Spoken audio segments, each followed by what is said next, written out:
Assalamualaikum warahmatullahi wabarakatuh. Selamat siang. Eh, Pada pertemuan kali ini kita akan membahas tentang sistem moneter, ya, dengan pembahasan prinsip ekonomi yang diambil dari buku Menkyu.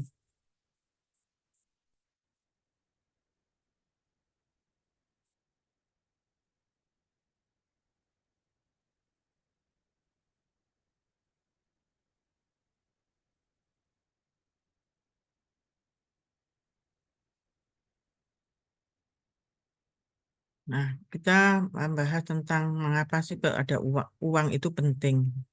Pertama, kalau kita melihat sejarahnya, bahwa sebelum ada uang di yang kita lihat saat ini, sistem sistem ekonomi itu dimulai dari sistem barter, ya, di mana sistem barter ini memerlukan double contingent of one, dan memerlukan dua kepentingan yang membutuhkan barang yang bisa dipertukarkan. Nah, sistem barter ini memiliki kesulitan adalah menemukan pihak yang saling membutuhkan. Kemudian kesulitan yang lain bahwa sistem barter ini tidak efisien dalam pertukaran barang, terutama pada masalah pembagian nilai barang. Oleh karena itu, dibutuhkan alat yang bisa menggantikan. Nah, alat itu adalah uang. Nah, uang ini akan mengatasi masalah contingent of wants. Kemudian akan memudahkan transaksi ekonomi. Berikutnya, dengan adanya uang ini akan meningkatkan efisiensi perdagangan, dan dengan adanya uang ini standar nilai terjadinya yang universal. Berikutnya, apa sih betulnya fungsi uang itu? Yang pertama adalah sebagai alat tukar atau medium exchange. Uang diterima secara universal oleh penjual. Yang kedua, bahwa memfasilitasi pertukaran barang dan jasa. Yang ketiga, fungsi uang sebagai alat tukar ini akan menghilangkan kebutuhan barter langsung. Kemudian, fungsi uang sebagai alat tukar ini adalah sebagai standar pembayaran yang diakui oleh semua pihak. Nah, bisa disimpulkan bahwa pembeli memberikan uang dan penjual memberikan barang. Kemudian dengan alat tukar ini, uang sebagai alat tukar ini tidak perlu mencari kecocokan kebutuhan. Berikutnya, uang sebagai alat tukar ini akan mempermudah transaksi. Dengan demikian menjadi sederhana dan cepat. Kemudian dengan adanya alat uang sebagai alat tukar ini akan berlaku untuk semua jenis perdagangan. Jadi alat tukar ini adalah item yang diterima umum untuk pembayaran.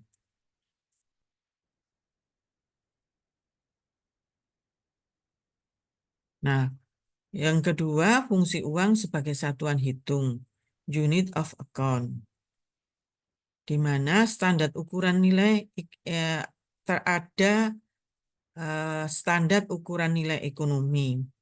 Dengan adanya satuan hitung ini, memungkinkan perbandingan harga dan menetapkan nilai barang dan jasa. Kemudian, fungsi sebagai satuan hitung ini akan mencatat utang piutang secara konsisten. Berikutnya adalah memudahkan perhitungan ekonomi. Yang selanjutnya adalah sebagai basis untuk akuntansi dan pelaporan. Tanpa satuan hitung, ekonomi modern tidak dapat berfungsi secara efisien. Nah, yang ketiga, fungsi uang itu sebagai penyimpan nilai, store of value. Di sini uang memungkinkan sebagai penyimpan daya beli untuk masa depan. Kemudian terjadi transfer nilai dari waktu sekarang ke waktu yang akan datang. Oleh karena itu ada alternatif penyimpanan nilai. Sebagai penyimpanan nilai itu bisa berupa emas, properti, ataupun saham. Nah, ada catatan dari penyimpan nilai ini adalah nilai penyimpanan dipengaruhi oleh perubahan harga, kemudian inflasi dapat mengurangi daya beli uang, yang ketiga deflasi dapat meningkatkan nilai real uang. Nah, selanjutnya apa saja jenis-jenis uang itu? Jenis-jenis uang atau ada commodity money, uang yang memiliki nilai intrinsik tetap bernilai meskipun tidak digunakan sebagai alat tukar. Memiliki nilai dalam dirinya sendiri. Contohnya emas, perak, tembaga. Dan uang ini dapat digunakan untuk tujuan lain. Sedangkan nilainya tidak bergantung pada kepercayaan. Emas tetap berharga untuk perhiasan meskipun tidak digunakan sebagai uang. Itu yang memiliki nilai dalam dirinya sendiri. Kemudian jenis uang yang berikutnya adalah fiat money. Karakteristik fiat money itu tidak memiliki nilai intrinsik. Kemudian karakteristik yang kedua, nilai ditentukan oleh kepercayaan masyarakat. Yang ketiga, karakteristik yang ketiga, uang ditetapkan sebagai alat pembayaran yang sah. Karakteristik keempat, uang didukung oleh otoritas pemerintah. Contoh fiat money itu adalah uang kertas modern, mata uang digital bank sentral, semua mata uang nasional saat ini. Contohnya rupiah, ada dolar, ada euro, ada yen. Nah, uang ini berlaku. Kenapa kok bisa berlaku? Karena adanya keputusan dari pemerintah. Jadi karena ada dasar hukum dari pemerintah atau keputusan pemerintah. Kemudian uang dalam ekonomi modern itu diberi simbol M1 dan M2. M1 ini adalah aset yang paling liquid. Terdiri dari apa saja M1 ini? M1 itu terdiri dari uang kertas dan komoditi koin. Kemudian berupa rekening giro atau demand deposit. Kemudian bisa berupa cek perjalanan atau traveler checks. Kemudian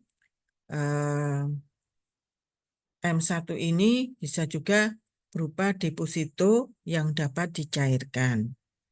Sedangkan M2 cakupannya lebih luas daripada M1. M2 ini adalah semua komponen M1. Berarti M2 itu juga terdiri dari uang kertas dan koin, rekening giro, cek perjalanan atau travel check, dan deposito. Kemudian ditambah tabungan atau saving deposit, deposito berjangka kecil, kemudian reksadana pasar uang. Catatan penting yang harus kita ingat di dalam uang dalam ekonomi modern ini adalah kartu kredit bukan uang, melainkan alat penunda pembayaran. Nah, sekarang kita melangkah pada kita harus mengenal the Federal Reserve. The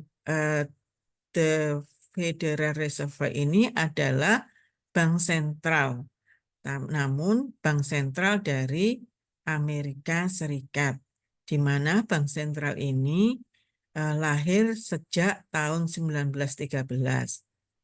Sistem Federal Reserve ini terdiri dari 12 bank regional, kemudian Bank Federal Reserve ini adalah bertugas menjaga stabilitas sistem perbankan, kemudian mengatur kebijakan moneter nasional, yang berikutnya adalah memelihara stabilitas nilai mata uang dolar Amerika.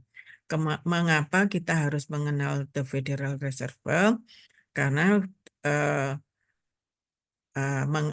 The Federal Reserve ini adalah bank sentralnya Amerika, di mana uang dolar, uang Amerika itu dalam bentuk dolar adalah mata uang yang hard currency.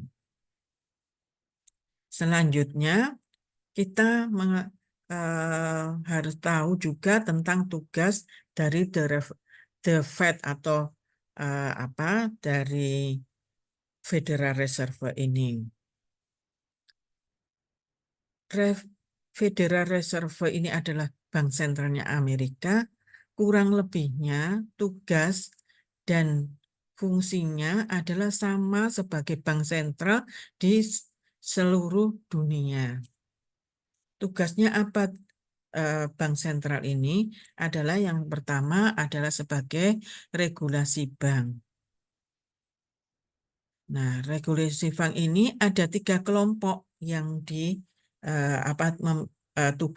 diberikan tugasnya. Yang pertama, kelompok pertama itu adalah mengawasi bank komersial, memastikan kepatuhan regulasi atau peraturan. Yang ketiga adalah melindungi stabilitas sistem. Kelompok kedua adalah menjamin keamanan simpanan. Tugas The Fed ini adalah menjamin keamanan simpanan, kemudian perlindungan nasabah, kemudian yang ketiga adalah asuransi deposito. Tugas kelompok yang ketiga adalah sebagai tugas dari The Fed ini adalah memfasilitasi clearing antar bank, kemudian tugasnya adalah sebagai sistem pembayaran nasional. Yang ketiga bertugas untuk menyelesaikan transaksi. Jadi kalau disimpulkan, tugas bank sentral itu adalah menjaga kepercayaan dan stabilitas sistem perbankan. Kemudian kita lanjut kepada kebijakan yang dilaksanakan oleh bank sentral. Kebijakan yang dilaksanakan oleh bank sentral yang pertama adalah kebijakan moneter dan lender of last resort.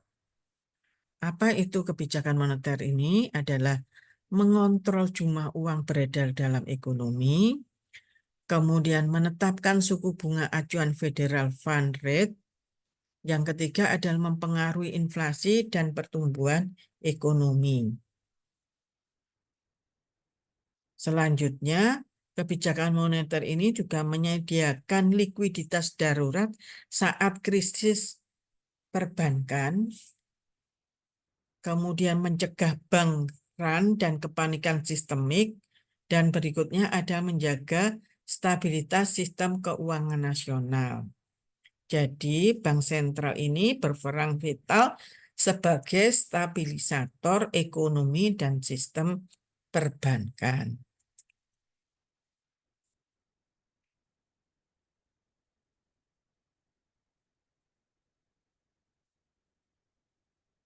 Demikian tentang bank sentral.